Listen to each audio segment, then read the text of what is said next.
नमस्कार दोस्तों, कैसे हैं आप सभी। न्यू लाइब्रेरी वर्ल्ड में आप सभी का स्वागत है। हमने द्विबिंदु वर्गीकरण यानी कि कोलन क्लासिफिकेशन के बारे में सीरीज़ स्टार्ट कर रखी है। पिछले 2 भाग में भी हमने सीसी के बारे में ही बात की है। इसमें भी हम सीसी यानी कि कोलन क्लासिफिकेशन के बारे में ही बात करेंगे।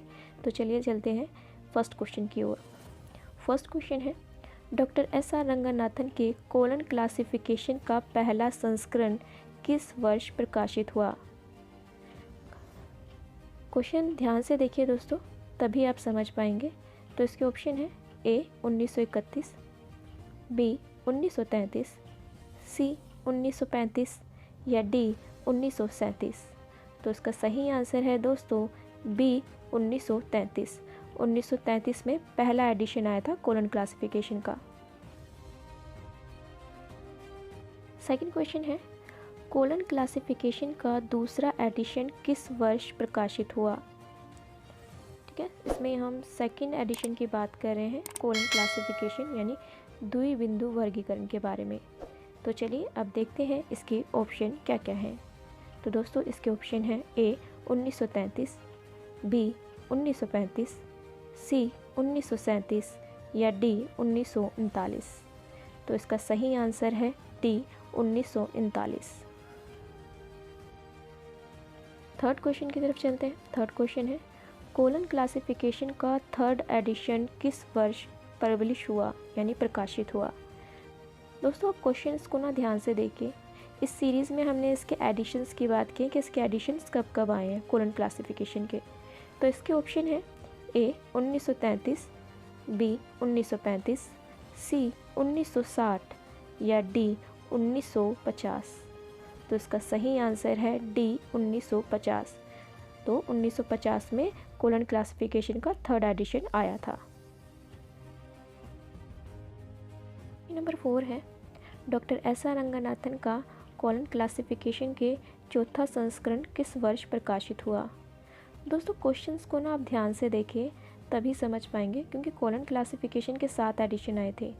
तो आप इनके डेट को मतलब ईयर को इनके याद रखिए, तभी आप इन्हें आगे समझ पाएंगे। तो चलिए देखते हैं ऑप्शन इस प्रकार है ए 1939, बी 1950, सी 1952 या डी 1962।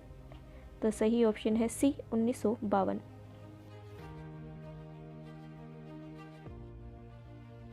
क्वेश्चन नंबर 5 है, द्विबिंदु वर्गीकरण का 5वां संस्करण किस वर्ष प्रकाशित हुआ। यानी कि कोलन क्लासिफिकेशन का 5th एडिशन कौन से साल में आया था। तो इसके ऑप्शन कुछ इस प्रकार से हैं ए 1957, बी 1960, सी 1962 या डी 1963। तो सही ऑप्शन है इसका ए 1957। 1957 में 5वां एडिशन आया था।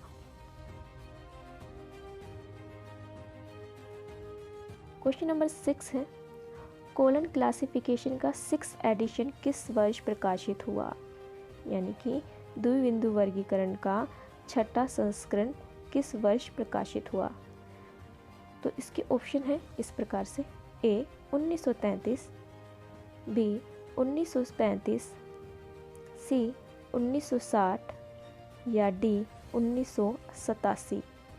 तो इसका सही ऑप्शन है दोस्तों सी 1960।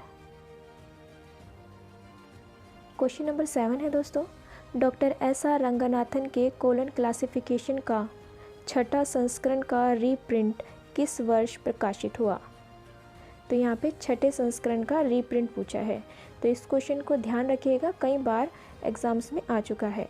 तो चलिए देखते हैं इसके ऑप्शन। इसके ऑप्शन है ए 1933, बी 1950, सी 1960 या डी 1963। तो दोस्तों इसका सही आंसर है डी 1963। क्वेश्चन नंबर 8 है, द्विबिंदु वर्गीकरण यानी कि कोलन क्लासिफिकेशन का 7th एडिशन किस वर्ष प्रकाशित हुआ। तो क्वेश्चन को ध्यान से देख लीजिए, कोलन क्लासिफिकेशन का 7th एडिशन किस वर्ष प्रकाशित हुआ। तो दोस्तों इसके जो ऑप्शन है वो इस प्रकार है ए 1933, बी 1950, सी 1987 या डी 1988। तो दोस्तों इसका सही आंसर है सी 1987, यानी कि 1987 में 7th एडिशन आया था कोलन क्लासिफिकेशन का। क्वेश्चन नंबर 9 है, कोलन वर्गीकरण पद्धति का प्रथम संस्करण 1933 में किसने प्रकाशित किया? यानी कि कोलन क्लासिफिकेशन का फर्स्ट एडिशन 1933 में आया था, ठीक है, लेकिन इसे प्रकाशित किसने किया था? इसके ऑप्शन दोस्तों इस प्रकार से हैं। A Asia publishing house, B Madras library association, C SRELS यानी कि Shraddha Ranganathan endowment for library science, या डी SS पब्लिकेशन। तो इसका सही आंसर है दोस्तों बी मद्रास लाइब्रेरी एसोसिएशन। अब देखते हैं इस सेशन का आखिरी सवाल। कोलन वर्गीकरण पद्धति का यानी कोलन क्लासिफिकेशन का छठा संस्करण 1960 में किसने प्रकाशित किया? यानी कि ये तो पता लग गया, कोलन वर्गीकरण का छठा एडिशन 1960 में आया था, बट प्रकाशित किसने किया था? तो इसके ऑप्शन कुछ इस प्रकार से हैं। ए DRTC, बी SS पब्लिकेशन, सी मद्रास लाइब्रेरी एसोसिएशन, या D Shraddha Ranganathan endowment for library science. तो इसका सही आंसर है D Shraddha Ranganathan endowment for library science. Library science के MCQ में दोस्तों आज के लिए बस इतना ही। जल्द लौटूंगी एक नई सीरीज़ के साथ। प्लीज़ अगर आपने हमारे चैनल को सब्सक्राइब नहीं किया है तो उसे सब्सक्राइब कर लीजिए।